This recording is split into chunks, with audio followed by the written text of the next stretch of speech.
Hello my loyal companions and welcome back to the channel.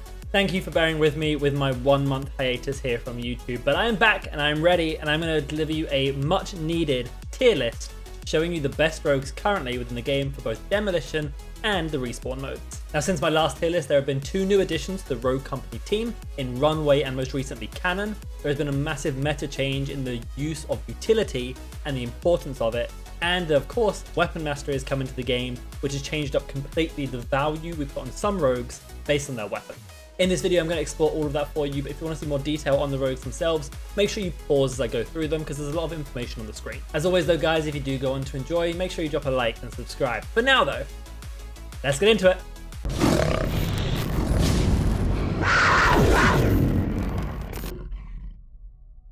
Now with all my tier lists, I do like to first explain what I mean by each tier, so there's no confusion about the value I'm putting on these rogues. This tier list will go from S tier all the way to D tier, with S tier being your big rogues, the big hitters, solo carry potential, just absolutely insane and fit into the meta really well. You then have A tier who are very solid options, definitely good pickups and I wouldn't sleep on them at all. We have B tier rogues who are very good still, absolutely viable. They just maybe lack something in terms of they're not as good as some of the other rogues in the higher tiers. Potentially they only are there for certain maps, or they're just a little bit weaker due to their weapon. In this tier list, anything from B and above are perfectly viable and actually really good still. It just kind of depends on where I place that hierarchy. As for C tier though, these are going to be rogues who do fall off a little bit in the certain game mode. They're just not really that worth picking up and I wouldn't recommend them. There are generally better options. Now when it comes to D tier, originally these have always been unusable rogues, I've called them, but I wouldn't quite say that currently within the meta of Rogue Company. Every rogue is viable, and D tier just tend to be rogues where there's another rogue that can do their job way better. They're not really worth picking up in that specific game mode, and I just wouldn't recommend them at all, as opposed to any other picks. But they're perfectly viable, and every rogue currently is perfectly viable. It just kind of comes down to what are the top dogs currently. And to kick that off, we have Anvil, who has always been a solid rogue in both Demolition and Respawn modes. In Demolition, he has a great strength of having that retake ability there for your team on a defensive side, and a great perk set which really benefits him in Respawn modes as well. As for his placing currently within the game, in my opinion, he is going to be an A tier for Demolition and a B tier for Respawn modes. Canon is up next as the newest rogue to join Rogue Company, and he's a little bit awkward with his ability. It absolutely shreds, and there are certain exploits you can use currently to make it completely stupid. But in terms of him as a balanced rogue, for Demolition I don't really see the point of him. Unlike other defenders where they can hold down a site really well, he can with kill pressure, but it just doesn't have the same impact as an Anvil retake or trench barbed wire or vibe poison for stalling. Canon is kind of predictable and can be countered a lot of times in Demolition. As for Respawn modes though, he has a bit more benefit being able to move through and just kill people as he wants with a really good perk set and some pretty good tankiness and survivability to keep himself alive. Canon therefore is going to fall into the C tier for Demolition and the B tier for Respawn mode. Chaac is definitely accelerating currently within the game. He is a super hyper aggressive character, great for newer players who want that kind of blanket safety net of a rogue who can self-revive. That self-revive in Demolition obviously being really important. Always able to win a 1v1 if you play it right, and the flashbang and Semtex combo can really easily pick off kills. When it comes to Respawn modes, he excels even further, whilst he is kind of limited due to his range, and a Respawn mode that doesn't matter too much. And so he's going to fall into the A tier for Demolition and the S tier for Respawn mode. Dahlia comes in next, and Dahlia's always been a really good healer. The fact that she has so many different passives available to her with her link makes her infinitely strong, but that doesn't necessarily mean that she is always a massive pickup, especially in the current util mode.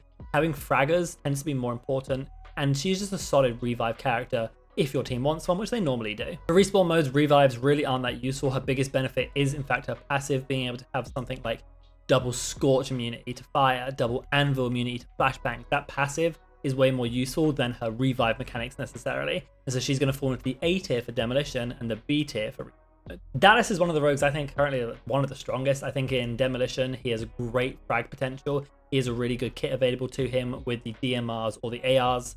He has great padded step stalker flanking. He has great isolated 1v1s. He has a incendiary grenade, and that all translates to Respawn modes as well. Not quite as much, but that incendiary, stims, bounce back, headstrong, survivability, and just kill pressure, being able to watch a flank, makes him really valuable in a Respawn mode too. So he's going to fall into the S tier for Demolition and the A tier for Respawn mode. Now Dima is a rogue who suffers in the fact that he's good. He has good zone control, he has good kill pressure, he has a good perk set, and he's perfectly viable to use. but other rogues just do his job better, and we'll see that when we get to Kestrel and Switchblade. And so he's actually going to fall into the C tier for both respawn modes and demolition, purely on the basis that he's good, he's solid, he has a good weapon kit, but other rogues do his job better. Fixer, always a big problem. Rogue has definitely fallen off since my last tier list with some nerf. His ability now only lasts 6 seconds, which is actually a really diminished time and does hurt exactly how many plays he can make through that smoke. I think in demolition he's still perfectly viable. I don't think the sniper is the best playstyle, as DMRs tend to be a lot stronger, such as the Mamba, but he just doesn't have as much playmaking potential in both respawn modes or demolition that he used to, and in my opinion he's going to fall into the C tier for both demolition and respawn modes. Glitch, in my opinion, has come down in value. Last season we kind of really explored the flanking intel style of Glitch, and he was really strong and had really good pressure. Nowadays he just doesn't feel as strong, and he's going to, in my opinion, whilst he does have great pressure with flanking and demolition, that does not translate to respawn modes very well, and he's going to fall into the B tier for demolition and a C tier for respawn modes. Now Kestrel is an interesting one. Kestrel, I think, just the way her kit is set up, makes her one of the strongest rogues in the game, and unless they hard nerf parts of her kit, she's going to fall into the S tier for both demolition and respawn modes. Her frag potential, flank potential, kill pressure, thirst pressure, and general outplay ability makes her, in my opinion, the best rogue in the game, and so she will fall, as I said, into S tier for both respawn and demolition. Lancer comes in next, and with a recent nerf coming in that made her not be immune when she pops her ability, she can initially remove a reveal, but she can get revealed while in her ult now. She is definitely less valuable in that demolition playstyle. She has good kill pressure, and the threat of her flank is still really important, but I don't think she is as strong in demolition currently. In respawn modes, she is still incredibly powerful, and she is definitely that fragger, that roll reload, that life drain, just menace on the field with an SMG. 100% she still has that, so she's going to fall into the B tier for demolition and retain her S tier in respawn mode. Mack comes in next, and Mack, in my opinion, is maybe the weakest rogue in the game right now. He just doesn't offer a lot, with his ability being kind of hard to pull off properly and not really that impactful even when you do. His weapon choices are not very good with an LMG or SMG. I don't think they're that viable. And he's just kind of a meh rogue. He's not a great defender, not really somebody you want on the field. Whilst he has good stall pressure and demolition with his ability, it's nothing that impactful. And so he is going to fall, in my opinion, into the D tier for demolition and the C tier for respawn modes, where he's a little bit more useful, especially with that passive, leading to multi-kills, but that doesn't mean he's perfectly viable. Phantom comes in next, and this one might be a little bit controversial, but it's mostly due to the fact that I don't think she has a great place in demolition right now. The sniper playstyle has great pick potential, really good high risk, high reward sort of nature to her. The revives on a snipe are really easy to get off, and people focus them a lot. Her sticky sensor kind of reveal playstyle is okay, but not better than an actual intel rogue. So in my opinion, she's going to fall into the D tier for demolition. But when it comes to respawn modes, I actually think she is a really good place. Her passive is super strong and allows for good pushing and trading and kill pressure. I think that the AR playstyle with her is the optimal one. Picking up a K30, which is the strongest gun in the game right now, whatever it be, is definitely the way to go for her. And she has just good kit for a respawn mode at the moment. So as I said, she's going to fall into the D tier for demolition and the A tier for respawn mode. Ronin, retaining a lot of strength with her complete reveal immunity, has so much strategic pressure in demolition for rat plays, flank plays, whatever it be. She's really, really strong, has a great versatile kit, and is still, in my opinion, the best rogue to learn the game on if you're a newer player. When it comes to respawn modes, though, she just doesn't have a lot really to offer her respawn modes. No real breach, no real defense. She's just a solid fragging rogue, but isn't really that worth picking up as opposed to like a Kestrel or a Switchblade or even a Chaac. So in my opinion, she's going to fall as a heavy S tier for demolition, but kind of fall down into the B tier for respawn mode. Runway, being the other new rogue since my last tier list, has come in with a bit of a bang. She is a support rogue, which does limit her solo carry potential for sure, but the support she offers her team is really good.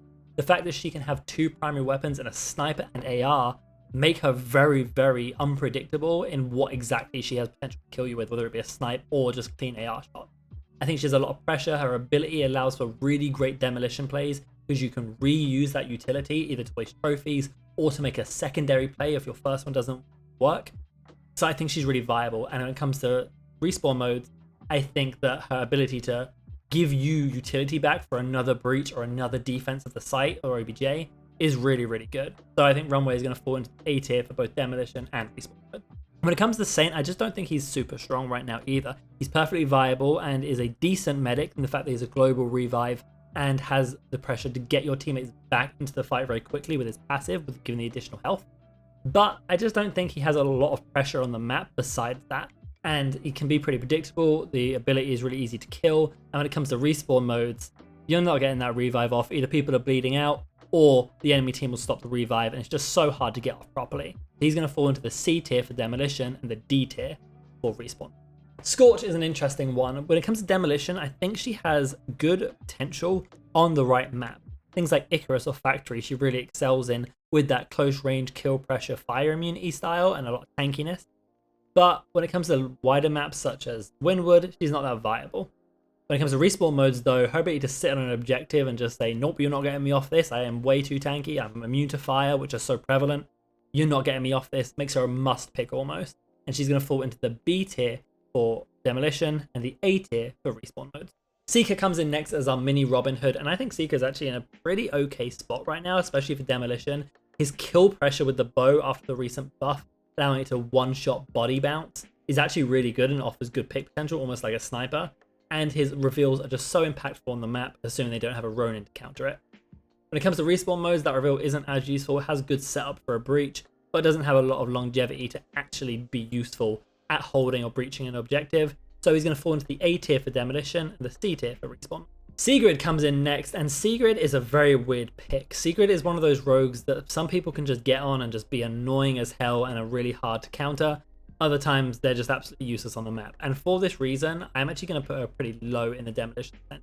I think she has a good ability to plant or defuse the bomb or get a revive off, but I think people know how to counter her, and with the heavy utility meta, she's just getting beamed and just destroyed way quicker than it's actually worth. So I'm going to put her in the D tier for Demolition, but when it comes to respawn modes, a little bit more viable, a little bit more annoying, has good weapons, good survivability for a respawn mode, can really stall out an objective, so should be in the B tier for respawn.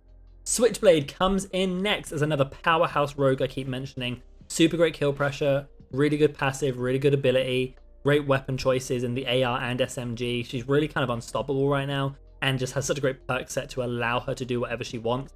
She's probably a bit too strong, her ability in need of a little bit of a nerf, and for these reasons and just her overall pressure, she's going to be an S tier for both Demolition and Talon comes in next as a weird kind of intel rogue who's had really good periods in metas and sometimes just really like weird weak periods in metas, and he's currently in one of those weaker stages right now.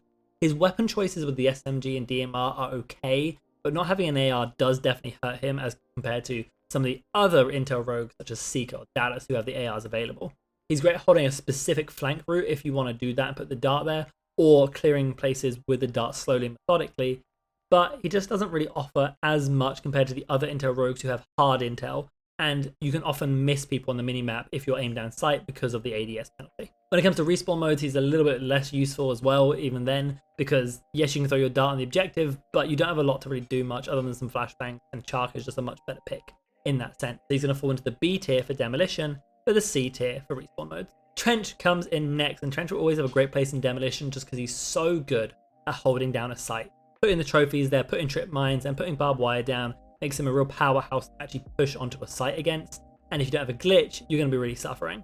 I do think in respawn mode he even has a little bit more pressure to it holding an objective, and trip mines currently are absolutely insane, super annoying, and you can definitely feel the impact of them. So he's going to be rated pretty highly in both, with A tier for Demolition and B tier for respawn mode. Last but certainly not least is one of my favorite rogues, Vi, who I think has solid potential in both respawn and Demolition. Her ability to retake or to hold a site is really strong. She has the benefit in Demolition of giving permanent health reduction, which really puts your team at an advantage. She also has a great weapon set with the ARs and shotguns, which I think are a little bit busted right now. And with an incendiary grenade, she translates to respawn modes really well. Again, holding the objective, breaching the objective, whatever it be. Her zone control is just insane, and she's just going to fall into the A tier for both respawn modes and demo. That is going to be the tier lists complete for you guys. You can see them on screen now, the Demolition tier list and the respawn mode tier list. You get an idea of exactly where these rogues face. That is going to be the end of the video though, guys, and if you did enjoy, make sure you drop a like and subscribe. You can also come catch me on twitch.tv/RADTHARGAMING, where you can catch my live streams. I also have a Discord, Instagram, TikTok, second channel, and so much more, all linked in the description below. For now though, guys, I do hope you have a fantastic day, and for the first time in a while, remember, be loyal, be brave, be relentless, and I'll catch you in the next video.